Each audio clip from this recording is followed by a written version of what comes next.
எப்பா சாமி என்ன ஒரு மாத்திரா இனிமே எங்களை இந்தியாவை யாராலும் சைலண்ட் பண்ண முடியும். Back to back world cup ஜெயிச்சிருக்காங்க.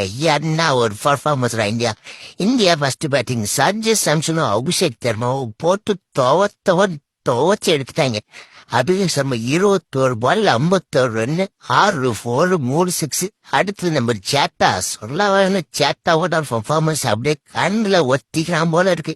46 பால்ல 89 ரன்னு 5 4 8 6 தூக்கி சொருவிட்டா. எப்பா சேட்டா. இசான் கிஷனுங்க அடுத்தது 25 பால் 54 4 4 4 6. இடையில நம்ம சூரியகுமார் அது வாத்தி கொண்டே கொஞ்சம் தைரியம் ஆனாலும் கடைசி ஓவர்ல டூப போட்டு பொறந்து விட்டுட்டாங்க. 8 பால் 26 ரன்னு 3 4 2 6. எப்பா 286 ரன்னு.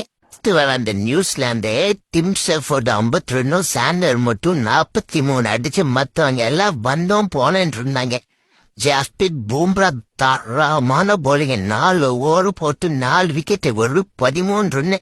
அக்சர் பட்டேலும் தரமான ஒரு பவுலிங்க 3 விக்கெட். எப்பா இதனால 96 ரன் வித்தியாசத்துல நியூசிலாந்து தூக்கி சரி 3வது டைம் 2020 வேர்ல்டு கப் தட்டி தீக்கிருக்கோம்.